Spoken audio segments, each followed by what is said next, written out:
Cada pérdida y cada duelo son únicos y personales. Dependen de muchas variables, de cómo se ha producido la pérdida, del vínculo que teníamos con la persona, de lo que teníamos pendiente con ella, de la propia experiencia anterior con la pérdida, del momento emocional en el que tú te encuentras, de tu resiliencia o de tu fortaleza emocional. Por eso es imposible predecir cómo cada uno va a vivir su duelo o dar directrices de las etapas que tenemos que atravesar y compararnos si nosotros lo estamos viviendo así o no. La muerte y la suerte, desde su lado no controlable y casi nunca predecible, tienen su punto caprichoso. Y de repente uno se ve desnudo ante esa realidad, sin ganas de encajarlo, sin ganas de esforzarte en comprenderlo. La muerte de un ser querido es un momento de tristeza, desolación, de un adiós definitivo, porque solo en ese momento somos conscientes de lo que significa para siempre o nunca más. La muerte revaloriza la vida, le da sentido. No solamente a la vida les da sentido y valor a las relaciones, a los vínculos, a los detalles, a las experiencias, a lo que creíamos que era normal y de repente dejas de tenerlo. Pues hoy, Alejandro, estamos aquí con un nuevo podcast para compartir con nuestros seguidores y seguidoras y hablar del duelo, que es ese proceso tan complicado al que todos estamos abocados, porque en algún momento de nuestra vida vamos a convivir con una pérdida y en algún momento de nuestra vida nosotros seremos esa pérdida para la gente que dejamos, pero aún así, cada vez que llega es algo muy traumático.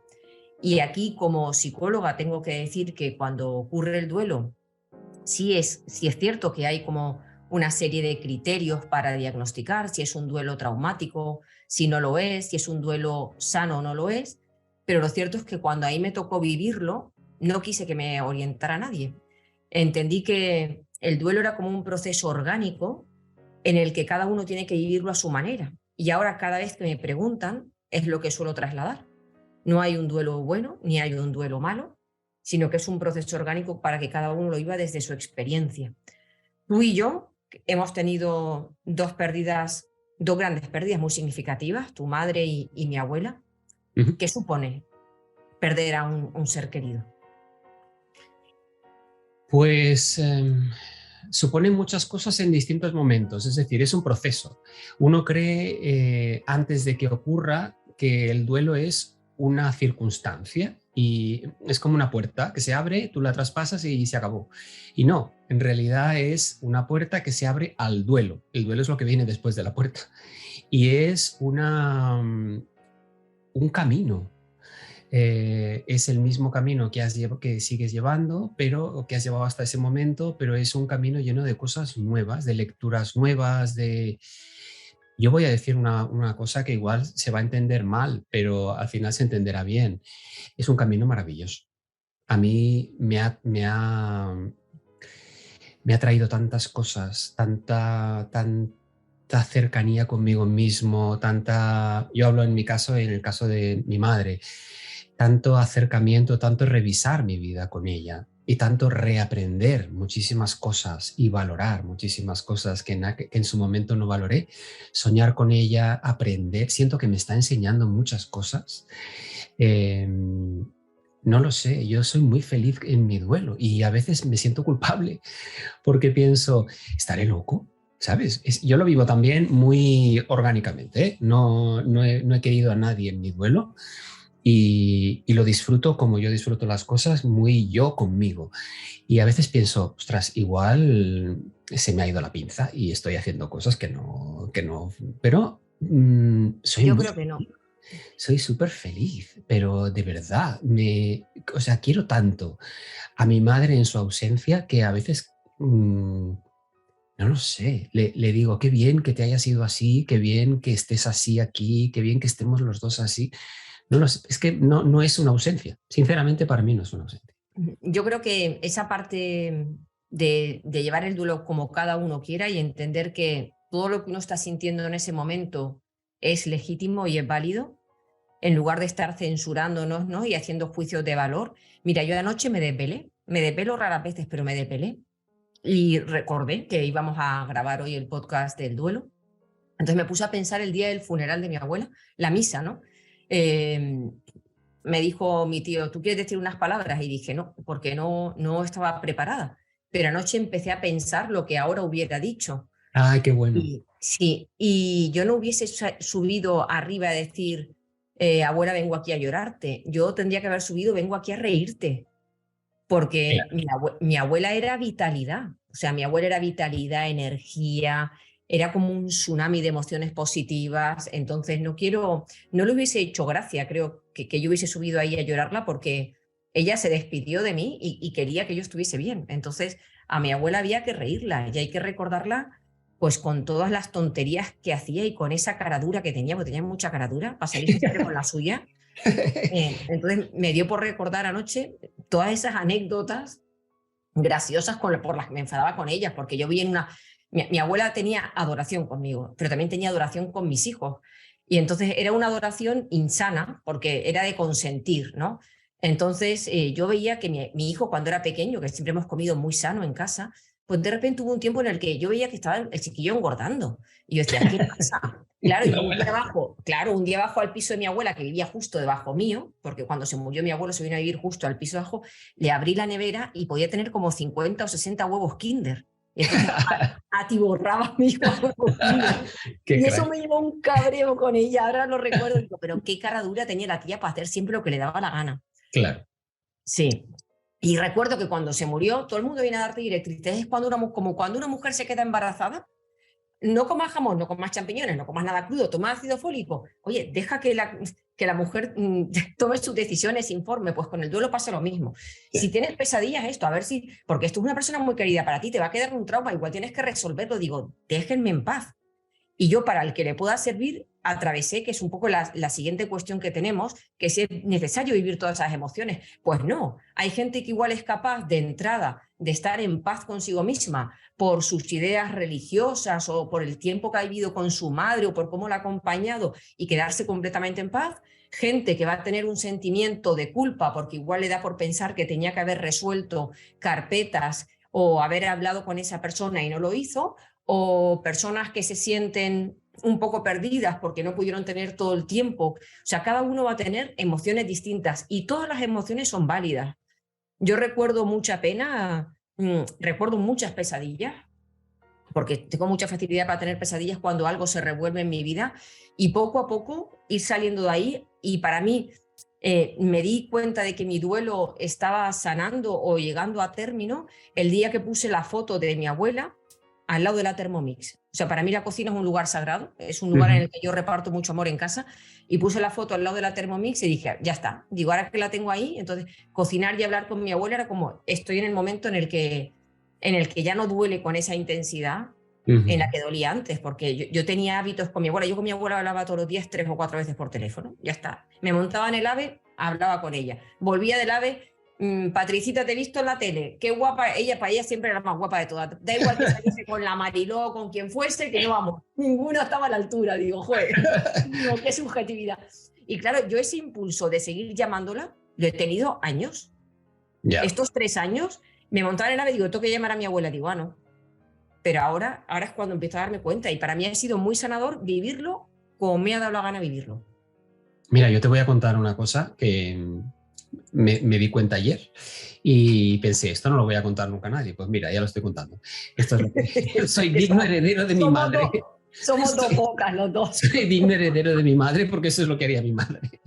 Eh, yo tengo, cuando mi madre murió, mi madre tenía un móvil, tenía una línea de móvil.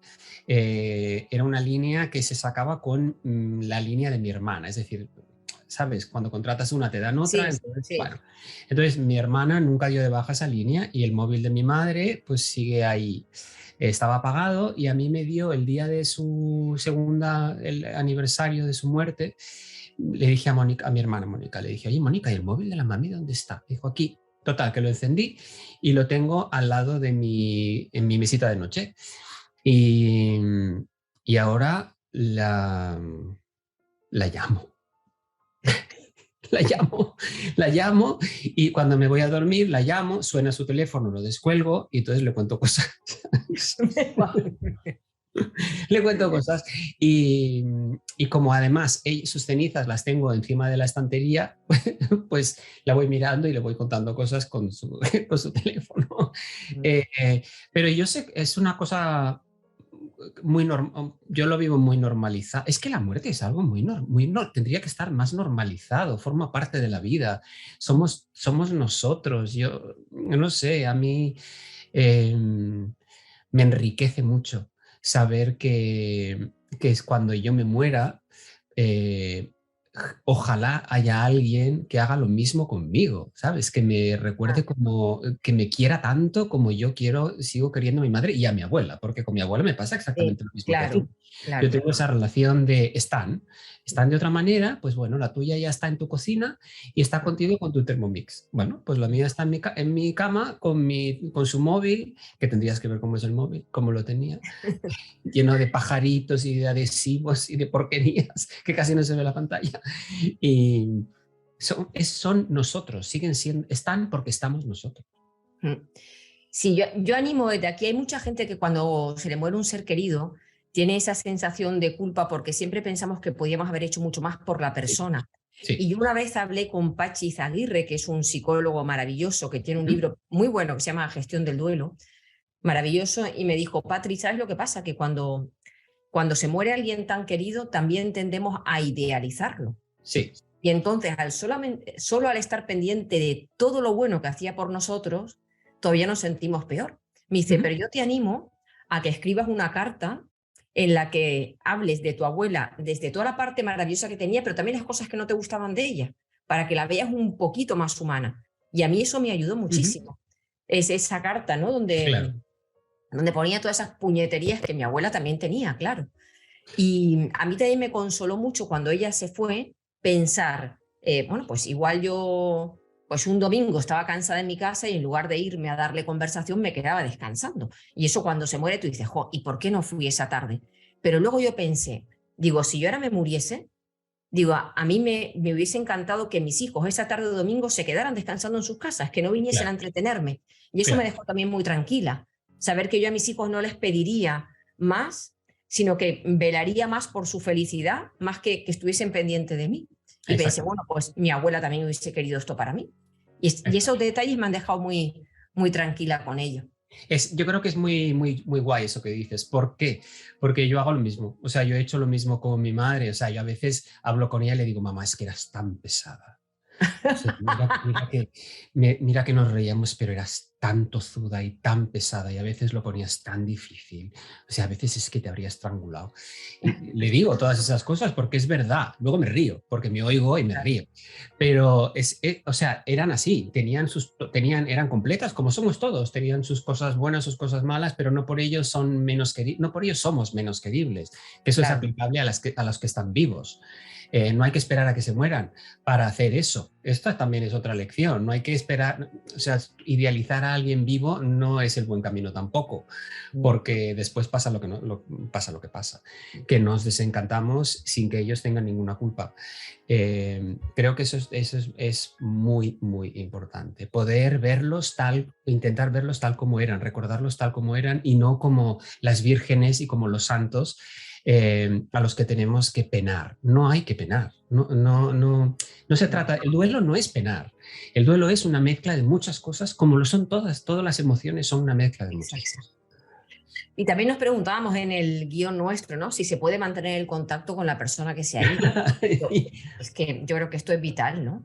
Que Mira, no. yo te cuento mi experiencia. Yo cuando mi madre ya era mayor, nosotros justo antes de que ella enfermara, hasta que ella enfermara, ella y yo teníamos una relación muy especial, aparte de la que tenía con mis hermanas.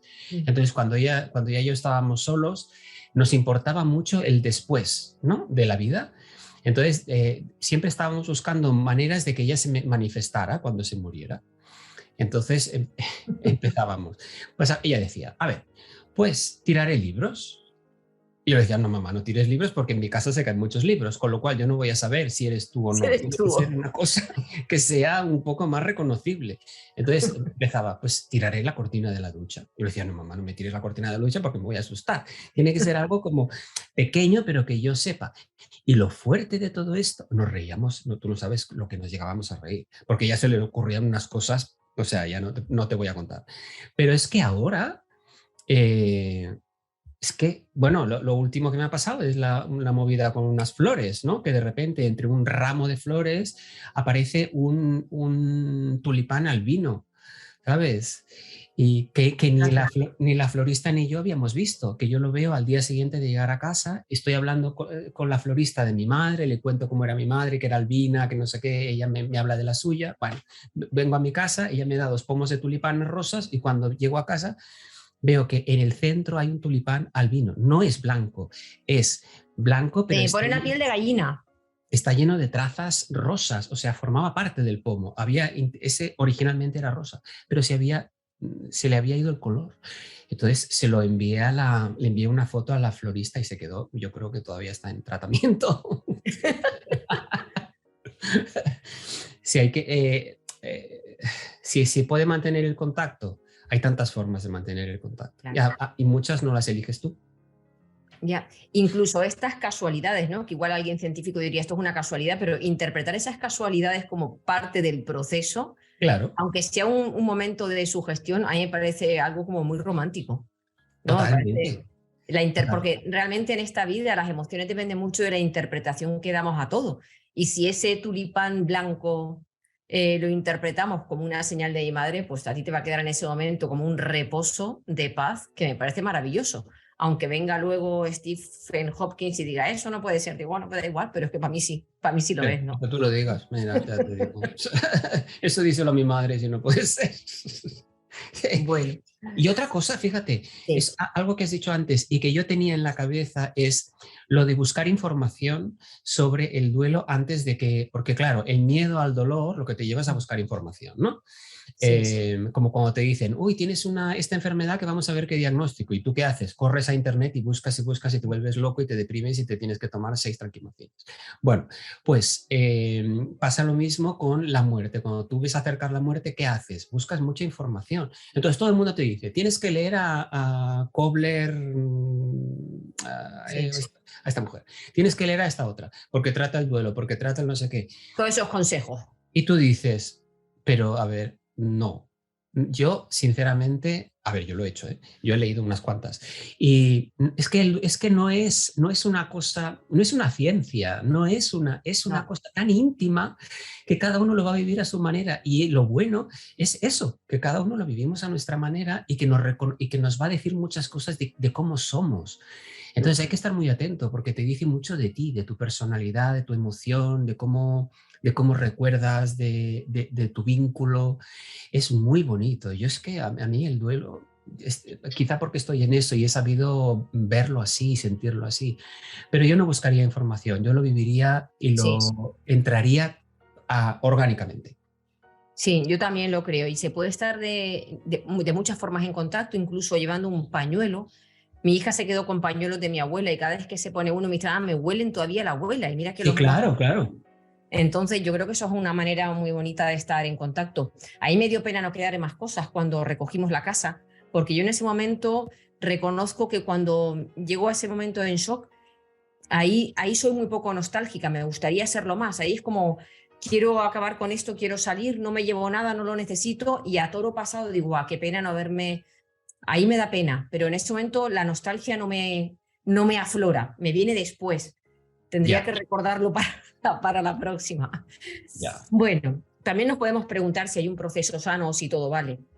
Yo creo que, como estábamos hablando, la mayoría de los procesos orgánicos son sanos, siempre y cuando eso nos permita seguir con nuestra vida. O sea, Exacto. podemos entender que durante un tiempo uno igual se coja unos días de permiso, de vacaciones, de ausencia, pero si tú ves que la relación o sea, tu duelo te impide tener una vida social, una vida laboral, tienes tal nivel de sufrimiento, de pérdida, que no eres capaz de levantarte de la cama, alguna ayuda externa tendremos que buscar, porque mm, es una pena que alguien que se ha ido, al que tenemos que, ¿vale? Al que más que penar, como decíamos antes, tenemos que reír y tenemos que celebrar y tenemos que agradecer la huella que nos ha dejado, esté bloqueando nuestra vida de esa manera como para no poder ser personas. Esa Exactamente. persona no lo querría, ¿no?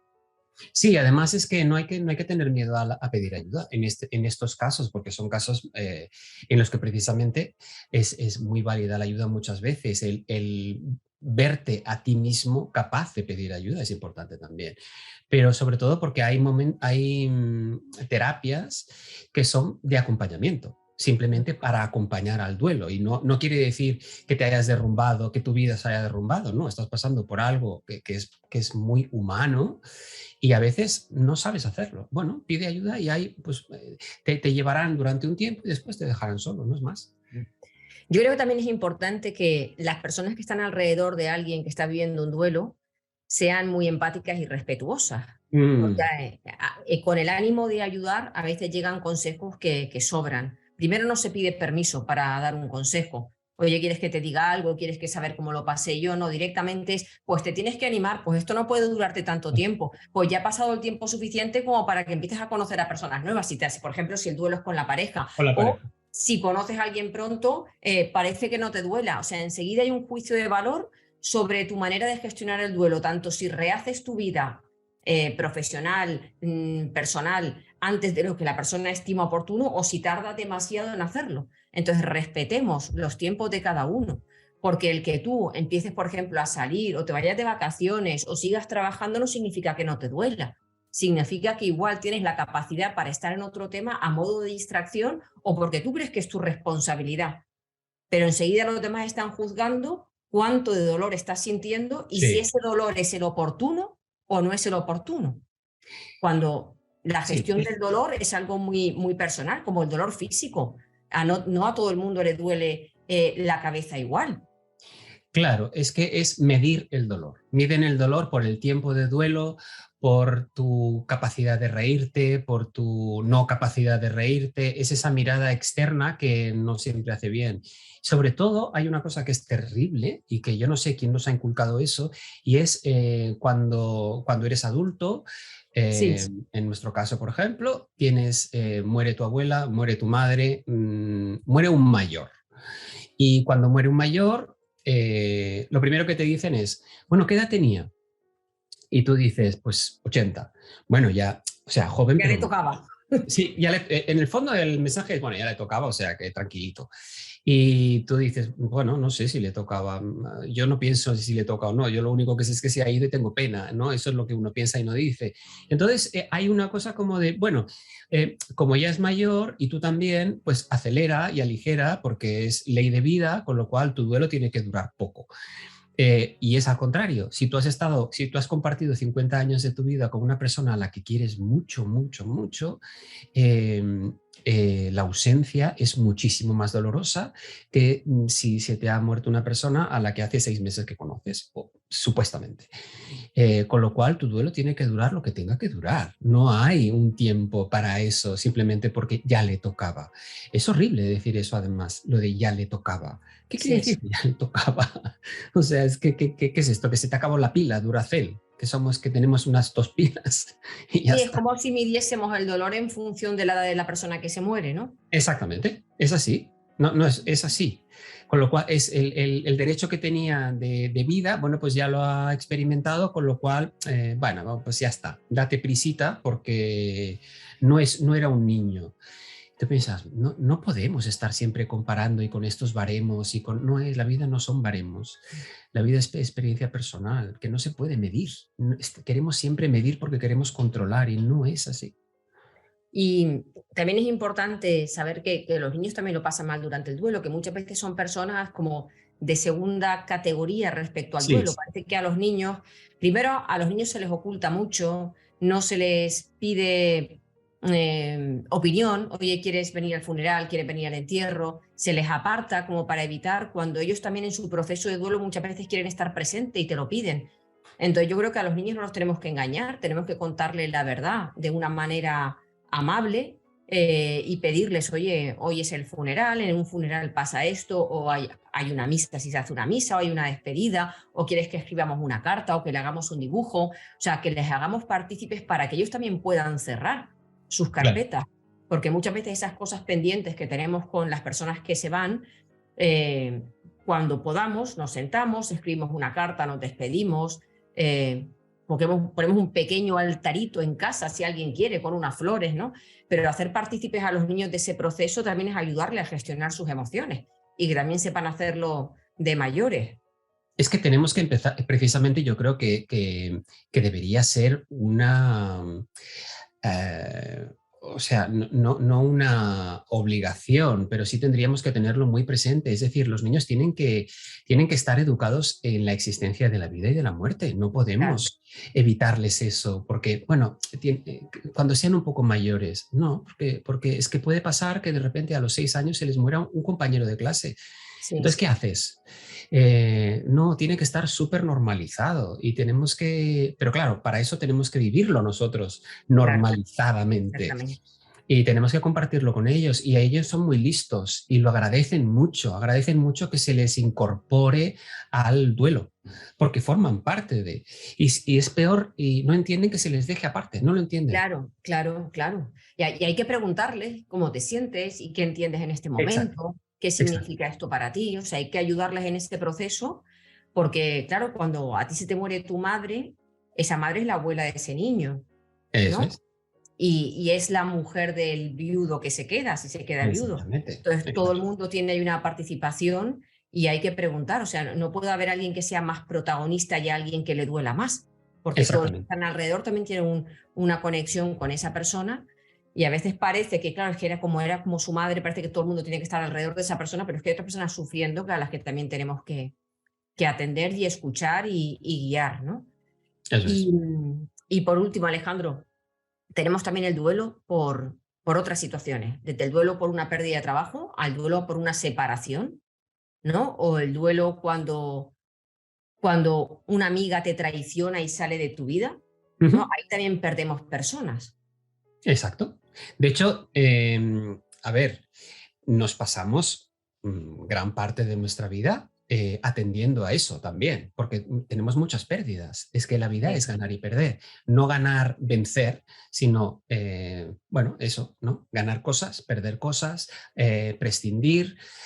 Son esos pequeños duelos que son constantes, son diarios y, y son pequeños entrenos para lo que hay, para lo que somos ganancias y somos pérdidas, es que no hay más, está todo dicho. Y a veces, curiosamente, es más difícil de llevar o son más difíciles de llevar los pequeños duelos que los grandes duelos.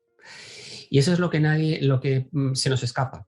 Porque una pérdida de una amistad, muchas veces cuando lo cuentas, pues la gente no le da importancia.